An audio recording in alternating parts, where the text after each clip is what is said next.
नमस्कार दोस्तों, स्वागत है आपका एक ऐसी खबरों की दुनिया में जहां हम सिर्फ बड़े बड़े दावों की बात नहीं करेंगे बल्कि उन मुद्दों पर नजर डालेंगे जिनका सीधा असर आम आदमी की जिंदगी पर पड़ता है। महंगाई लगातार चर्चा में है, रोजगार को लेकर युवाओं के बीच सवाल हैं और रोजमर्रा की जरूरतों का खर्च कई परिवारों के लिए चिंता का विषय बना हुआ है। ऐसे में सबसे बड़ा सवाल यही है, आखिर जनता इन समस्याओं को लेकर क्या सोच रही है? क्या सरकार के दावों और जमीन पर लोगों की परेशानियों के बीच कोई अंतर है? आज के इस वीडियो में हम आपको दिखाएंगे जनता की आवाज, लोगों के सवाल और ऐसे कई मुद्दे जिन पर सोशल मीडिया से लेकर सड़क तक बहस देखने को मिल रही है। सबसे पहले बात करते हैं प्रधानमंत्री नरेंद्र मोदी और गृह मंत्री अमित शाह को लेकर जनता की नाराजगी की। महंगाई और रोजमर्रा के बढ़ते खर्च को लेकर कई लोग अपनी परेशानियां खुलकर सामने रख रहे हैं। इसी दौरान एक महिला अपनी परेशानी बताते बताते भावुक हो जाती है। आखिर महंगाई को लेकर जनता की सबसे बड़ी शिकायत क्या है? लोगों के सामने कौन कौन सी मुश्किलें हैं और सरकार की तरफ से इन मुद्दों पर क्या जवाब दिया जाता है? आप इस पूरे वीडियो को ध्यान से देखिए, क्योंकि आगे हम एक एक करके इन सवालों को समझेंगे और जानेंगे कि आखिर जमीन पर लोगों की वास्तविक स्थिति क्या है। अब दोस्तों बात करते हैं संसद से जुड़े एक ऐसे वीडियो की जो सोशल मीडिया पर काफी चर्चा में है। इस वीडियो को लेकर दावा किया जा रहा है कि कंगना रनौत ने प्रियंका गांधी को लेकर बेहद आपत्तिजनक टिप्पणी की, जिसके बाद प्रियंका गांधी काफी नाराज नजर आईं। लेकिन सवाल यह है कि आखिर पूरा मामला क्या है? कंगना रनौत ने वास्तव में क्या कहा और इस पूरे विवाद पर प्रियंका गांधी की क्या प्रतिक्रिया रही? आप इस वीडियो को खुद ध्यान से देखिए और सुनिए कि आखिर पूरा विवाद किस बात को लेकर हुआ। साथ ही हमें कमेंट करके जरूर बताइए कि इस मामले पर आपकी क्या राय है। वीडियो देखने के बाद हम आपको बताएंगे इस पूरे विवाद की पूरी जानकारी। पुरानी बातें नहीं करेंगे, हम पुराने लोगों के बारे में नहीं बोलेंगे। आपकी जो माता जी हैं वो तो आपकी अध्यक्ष है। जब उनकी नागरिकता नहीं थी, जब उनके पास 1983 में नागरिकता आई, उसके कितने साल पहले से वो वोट देती आ रही हैं। ये प्रियंका गांधी जी को भी याद रखना चाहिए। चाहे आपका भूतकाल हो, चाहे आपका वर्तमान हो, आप सब लोग, चाहे ईवीएम हो या चाहे कागज पे लिखा हो, जब आप लोगों के चरित्र में जो है किसी तरह की मर्यादा नहीं है, आप लोगों ने कभी भी इस देश का, यहाँ की कानून व्यवस्था का, संविधान का कभी आप लोगों ने सम्मान नहीं किया हुआ है। बिना तथ्य के बहुत सालों के लिए ये हम पर आरोप डाल रहे हैं। हम चुपचाप सुनते हैं, इनको भी थोड़ी सी संतुलन होनी चाहिए, सुनने की थोड़ी सी हिम्मत होनी चाहिए। राजनीति है, देश सुन लेगा क्या क्या शिकायतें हैं, किसने क्या किया, इंदिरा जी ने क्या किया, राजीव जी ने क्या किया, परिवारवाद क्या होता है, नेहरू जी ने कौन सी गलतियां की, सुना लीजिए, फिर खत्म। उसके बाद बेरोजगारी, महंगाई, महिलाओं की समस्याएं, पीएमओ में हो रहा है उसकी बातें, उसकी चर्चा, जो बैटिंग ऐप के बारे में हो रहा है पीएमओ के अंदर, जो एप्स्टीन फाइलों में आपके मंत्री महोदय के नाम निकल आए हैं, उसकी चर्चा करेंगे। देखा, अब आप बताइए इस पूरे मामले को लेकर आपका क्या कहना है? अपनी राय कमेंट में जरूर लिखें। दोस्तों अब बात करते हैं एक ऐसी खबर की जिसने छात्रों और युवाओं के बीच काफी चर्चा पैदा कर दी है। जंतर मंतर पर 20 जुलाई को हुए प्रदर्शन और कथित लाठीचार्ज को लेकर सोशल मीडिया पर कई तरह के वीडियो और दावे सामने आए। प्रदर्शन के दौरान छात्रों के साथ क्या हुआ, पुलिस की कार्रवाई को लेकर क्या सवाल उठाए गए और इस पूरे मामले पर सरकार की तरफ से क्या कहा गया, इन सभी बातों को लेकर सोशल मीडिया पर बहस जारी है।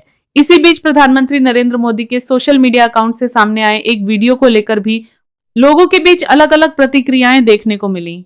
कुछ लोग इसे छात्रों को लेकर सरकार के रुख से जोड़कर देख रहे हैं, जबकि दूसरी तरफ प्रदर्शन से जुड़े लोग कार्रवाई पर सवाल उठा रहे हैं। इसी मुद्दे को लेकर सोशल मीडिया पर एक महिला का वीडियो भी तेजी से वायरल हुआ, जिसमें वो प्रधानमंत्री नरेंद्र मोदी को लेकर अपनी नाराजगी जाहिर करती हुई नजर आती हैं। आप पहले इस वीडियो को ध्यान से देखिए और सुनिए कि महिला आखिर क्या कह रही हैं। स्वयं प्रधानमंत्री इस तरीके की घटिया भाषा इस्तेमाल करने लग गए कि हम इन बेटियों को माफ़ करते हैं। आप हमें क्या माफ़ करेंगे? आपने जो हमारे ऊपर हिंसा की है उसके लिए हम आपको माफ़ नहीं करते हैं। तो वो चीज़ कि आप पहले तो हिंसा करते हैं, उसकी जवाबदेही नहीं देते हैं, और जो लोग न्याय की बात कर रहे होते हैं उन लोगों को आप ऑनलाइन, आपका IT सेल, संघ का इकोसिस्टम हरास करने लगता है। इस चीज़ के न्याय की मांग और उसकी पूर्ति अभी तक अधूरी है, और इसकी पूर्ति सिर्फ तब होगी जब होम मिनिस्टर अमित शाह बर्खास्त होंगे। जब आपकी हिम्मत कैसे हुई कि लोगों का सर तोड़ देने का पावर फील करते हैं? आपने लोगों को इस तरह से मारा, आपने लहू लुहान कर दिया पूरा सेंट्रल दिल्ली, लुटियंस दिल्ली की सड़कों पर। आप 20 तारीख का मंजर देखते, सड़कों पर लोगों के फटे हुए कपड़े, चप्पलें और खून के छींटे भरे हुए थे। इसके अलावा एक और वीडियो सोशल मीडिया पर चर्चा में है, जिसमें युवा मोदी और अमित शाह को लेकर अपनी नाराजगी जाहिर करते हुए दिखाई दे रहे हैं। वीडियो देखने के बाद हमें कमेंट करके जरूर बताइए कि छात्रों के इस पूरे विवाद पर आपकी क्या राय है। ये फ्राइडे पीपल है। फ्राइडे पीपल क्या होता है? जो नमाजी लोग हैं। आपने तो बता दिया ना, आपने तो चीख चीख कर बात बोली कि हम तो मुस्लिमों को टारगेट कर रहे हैं। 15 लोग जो बंगाल में अरेस्ट होते हैं, 10 लोग मुस्लिम थे, वो इत्तेफाक थोड़ी था। इतना कानून हम भी जानते हैं, इतना संविधान हम भी जानते हैं। आपने 5 से 6 लोगों को पैलेट गन से इस तरह घायल किया, सीने पर, हाथों में, आँख के पास उनको पैलेट गन की इंजरी आई। देश के राजधानी में बिना होम मिनिस्ट्री के आदेश के आप कह रहे हैं कि गोलियां चल गई। 7-7 हजार लोगों को बैरिकेड में बंद करके लाठियां बरसाई गई, टीयर गैस बरसाया गया। ये सारी चीजें अमित शाह के आदेश पे हुई है। मतलब प्रधानमंत्री जर्सी गाय बोल दे, प्रधानमंत्री बिकाऊ बोल दे, प्रधानमंत्री देश में लोगों को कपड़ों से पहचानिए, इस तरह का इतना खतरनाक सांप्रदायिक टिप्पणी कर दे। 15 बरस की महिलाओं ने अगर गाली दे भी दी तो आप इस चीज पर सोचिए ना कि हम किस तरह का समाज उत्पन्न कर रहे हैं जहाँ पे इस तरह की भाषा नॉर्मलाइज हो रही है। आपको महिलाओं की सभ्यता की बहुत चिंता हो गई। मणिपुर से लेकर बिहार में महिलाओं को नेकेड परेड कराते हैं, उसके बाद न्याय नहीं देते हैं। ब्रिजभूषण, प्रज्वल रेवन्ना, कुलदीप सेंगर, राम रहीम जैसे मॉडल को कायम करने वाली सरकार महिलाओं के प्रति चिंतित है, ये हमको ना बताए। सत्ता दोस्तों, अब बढ़ते हैं अगली खबर की ओर। सोशल मीडिया पर एक और वीडियो काफी चर्चा में है, जिसमें कुछ छात्र शिक्षा व्यवस्था को लेकर विरोध प्रदर्शन करते हुए नजर आ रहे हैं। प्रदर्शन के दौरान छात्रों ने प्रतीकात्मक रूप से शिक्षा की शव यात्रा निकालने जैसा प्रदर्शन किया। छात्रों का आरोप है कि देश की शिक्षा व्यवस्था गंभीर समस्याओं से गुजर रही है और उनकी आवाज को पर्याप्त महत्व नहीं दिया जा रहा।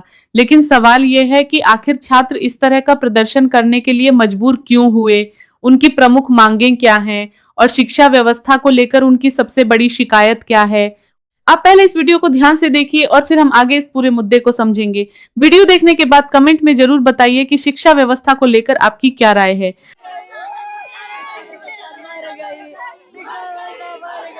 देखिए, जो देश की आज स्थिति है, इसके लिए पूर्ण रूप से धर्मेंद्र प्रधान जी पूरी रूप से जिम्मेदार है। चले गए, उनको लेके चलो, ज्यादा देर नहीं रखते इनको। मिला, मैं तो कह रहा हूँ मोदी जी, बहुत दिन हो गए एक आवाज सुने आपकी, जो आप रात को 8 बजे आके बोलते थे ना कि मेरे भाई और बहनों, मैं नरेंद्र दामोदर दास मोदी आपको बताना चाहता हूँ, 8 बजे से शिक्षा मंत्री का कर्तव्य होता है शिक्षा को सही तरीके से चलाना। देश का अंदाजा जागता है तो अच्छी चीज होती है। आज किसानों का भी समर्थन मिला है, एसकेएम का समर्थन मिला, गुरु नाम सिंह चटनी जी आए, राकेश टिकिया जी भी बहुत जल्दी आएंगे। इसके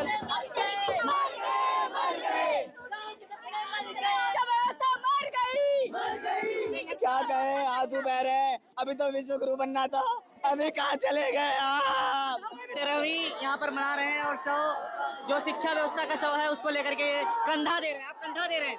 बिल्कुल बिल्कुल, शिक्षा व्यवस्था का जो जनाजा निकाला जा रहा है। देश की शिक्षा व्यवस्था जो जिंदा थी वो 13 दिन पहले मर चुकी है। उनके सपनों को उम्मीद केवल जनता से है कि वो इस जन आंदोलन को अपने असली मांगों के साथ और दोस्तों, अब बात करते हैं देश में एथेनॉल मिश्रित पेट्रोल यानी ईबीएस को लेकर चल रही बहस की। ईबीएस पेट्रोल में 20% तक एथेनॉल मिलाने की व्यवस्था को लेकर सोशल मीडिया और सार्वजनिक मंचों पर अलग अलग तरह की प्रतिक्रियाएं सामने आ रही हैं। कुछ लोग इसके फायदे गिना रहे हैं, जबकि कुछ वाहन मालिक और अन्य लोग इसके प्रभाव को लेकर सवाल उठा रहे हैं। इसी मुद्दे को लेकर सोशल मीडिया पर एक वीडियो भी वायरल हो रहा है, जिसमें एक व्यक्ति ईबीएस और एथेनॉल को लेकर अपनी नाराजगी जाहिर करता हुआ दिखाई दे रहा है। आखिर वह व्यक्ति क्या कह रहा है, ईबीएस को लेकर उसकी सबसे बड़ी आपत्ति क्या है और इस मुद्दे पर लोगों के बीच इतनी चर्चा क्यों हो रही है। आप पहले उनका पूरा वीडियो ध्यान से सुनिए। 167-170 रुपए लीटर वाला पेट्रोल। भाई ये गडकरी जो है ना, घूसखोर जो आदमी है वही डलवा सकते हैं इतना महंगा। तो ये घूसखोर जो नेता है ना, यही ये इतना महंगा पेट्रोल डलवा सकते हैं, मिडिल क्लास नहीं डलवा सकता। गैस की गाड़ियां खड़ी कर दी गई हैं आप लोगों के लिए। कोई दिक्कत नहीं है सर, हम डरते नहीं है, सरदार है यार, वैसे ही नहीं डरते। सरदार तो सरदार ही होता है, चिंता मत करो, जितना मर्जी घूमते रहे, कोई कुछ करता रहे, भागूंगा नहीं। आप यहीं रखना, मेरे पे नजर रखना, लठ बजाएंगे, अगर भाग जाऊं तो सरदार का बेटा नहीं, मरना मंजूरा, भागूंगा नहीं। बड़ी बात बोल रहे हैं आप। बहुत बड़ी, जानता हूँ। लाट बरसाएं जो मर्जी बरसाएं, अगर भाग जाऊं तो सरदार का बेटा नहीं। कंपनियों से चंदा लेते हैं मोटा, और मोटा चंदा लेने के चक्कर में ये पब्लिक को पीस रहे हैं। गरीब से गरीब आदमी परेशान है इनसे, इस सरकार से, इसकी तानाशाही से। खुद को तो मसल दिया जाता है सर, जनता को मसला ही तो जा रहा है। हमने मांगा था E20, हमने मांगा था E10, we were happy in Congress सरकार। 70 रुपए पेट्रोल था, 80 रुपए सर, आज 170 रुपए का पेट्रोल है। सिर्फ अपनी नाकामियों को घटाने के लिए इन्होंने 110, 120 रुपए, 105 रुपए का भी एथेनॉल मिक्स मिल रहा है आपको, जबकि गडकरी ने ये कहा था कि एथेनॉल आएगा तो आपका पेट्रोल 50 रुपए लीटर हो जाएगा। 15 रुपए लीटर का भी इन्होंने बयान दिया था। सर ये क्या है? आम नागरिक ये सफर करता है, किसने देखा है कि किसान को प्रॉफिट हो रहा है? मुझे तो लगता है मोदी जी को प्रॉफिट हो रहा है। आत्महत्या कर रहे हैं सर। अगर प्रॉफिट होता तो किसान आत्महत्या क्यों कर रहे होते? लोन माफ नहीं होता, और गडकरी जी के 1073 करोड़ राइट ऑफ हो जाते हैं। कहाँ से हो जाते हैं? हमारी जनता का ही तो टैक्स है, बोझ तो जनता पे ही बढ़ता है। अगर टैक्स किसी का, अगर कोई राइट ऑफ हो रहा है, अडानी अंबानी के लोन राइट ऑफ हो रहे हैं, मेरा तो सर 1 रुपया भी लोन राइट ऑफ नहीं हो रहा। अगर हित के लिए है तो फिर इतनी भीड़ क्यों है? ये जनता ही तो है। अगर हित में होता तो ये सब लोग यहाँ पर क्या कर रहे हैं? हित में नहीं है तभी तो इसका ये प्रदर्शन हो रहा है। ये देखो कितनी सारी पेटिशनें पड़ी हुई है यहाँ पर। देखिए यहाँ पर 2,33,000 पेटिशन लेकर के आम आदमी पार्टी के कार्यकर्ता यहाँ सड़क पर उतरे हैं, और अब यहाँ पर सभी। जैसा कि आपने वीडियो देखा, अब आप बताइए कि ईबीस और एथेनॉल को लेकर आपकी क्या राय है, कमेंट में जरूर बताइए। अब बढ़ते हैं अगली और बेहद महत्वपूर्ण खबर की ओर। दोस्तों, देश के युवाओं के बाद अब महिलाओं से जुड़े कई वीडियो भी सोशल मीडिया पर तेजी से वायरल हो रहे हैं। इन वीडियो में कुछ महिलाएं महंगाई, बेरोजगारी और सरकार की नीतियों को लेकर अपनी नाराजगी जाहिर करती हुई दिखाई दे रही हैं। कुछ महिलाएं प्रधानमंत्री नरेंद्र मोदी और अमित शाह को लेकर भी तीखी प्रतिक्रिया देती नजर आ रही हैं। आखिर महिलाओं में इतना गुस्सा क्यों दिखाई दे रहा है? क्या इसकी सबसे बड़ी वजह महंगाई और बेरोजगारी है, या इसके पीछे कुछ और मुद्दे भी हैं सोशल मीडिया पर? 56 इंच का सीना हमारा अगर मर्द है और इसकी माँ ने अपने मर्द पैदा करा तो हमारे सामने आके दिखाए, हम बताते हैं। अपनी बीवी का नहीं हुआ, अपने माँ का नहीं हुआ, वो हम महिलाओं को क्या होगा? उसे शर्म नहीं आ रही? हमारे 22 बच्चे जो मरे हैं नीट के एग्जाम, इनके साथ नेपाल वाला कांड होगा। जो काम नेपाल में किया था ना, देश का युवा, हमारा देश का भविष्य, नेपाल वाला सिस्टम करेंगे। इन्हें ऐसे मार मार के भगाएंगे कि इनकी खाली धर्मेंद्र प्रधान के इस्तीफा से काम नहीं चलेगा। भीड़ की जो जड़ है इसकी वो मोदी जी है। घटिया प्रधानमंत्री मानते हैं सर, क्योंकि पेपर लीक कर रहा है, हमारी मेहनत के साथ खेल रहे हैं। जिस तरीके से जंतर मंतर पे यूथ को इतनी ज्यादा लाठीचार्ज हुई, सर ईंटें बरसा के मारा गया, उनकी गलती क्या थी इसमें? मैं नीट की स्टूडेंट हूँ, 3 ईयर से नीट दे रही हूँ। 3 बार मेरे साथ स्कैम हो गया, इस बार भी मेरे साथ स्कैम हो गया। पीएम हमारी कंट्री के कैसे है जिनको इस बात का बिल्कुल भी फर्क नहीं पड़ा? को डर नहीं लगता जब किसी बच्चे पे हाथ उठाते हो, उसको मारते हो, आत्मा नहीं सहमती कि कल को तुम्हारे बच्चे के साथ ये चीज हो जाएगा तो क्या करोगे? इस तरीके से कूटा पीटा जा रहा था, जान के पत्थर रख दिए गए थे कि बच्चे पत्थर करे तो उल्टा पकड़कर उनको मारा जाए। शर्म आनी चाहिए भारतीय जनता पार्टी को, शर्म आनी चाहिए मोदी सरकार को, और शर्म आनी चाहिए इनके खरीदे हुए प्रशासन। एकदम बेशर्मी का काम करा है, डूब मरना चाहिए उन पुलिस वालों को, इस सरकार को। उन बच्चों का क्या दोष था? क्या वो आतंकवादी थे? क्या वो पेपर चोर थे? क्या वो धर्मेंद्र प्रधान थे? उसको तो मार लेते पहले। आज 21-22 बच्चे मर गए और मरे जा रहे रोज। ये क्या तरीका है? नरेंद्र मोदी कल 56 इंची बनता है ना, और चूहे की तरह संसद के पिछले गेट से भागता नजर आया। तो ये युवाओं की ललकार है, ये महिलाओं की आवाज है। इन्हीं महिलाओं ने इसको सत्ता में बिठाने का काम किया था, और यही महिला जूते मार मार के इसको खदेड़ने का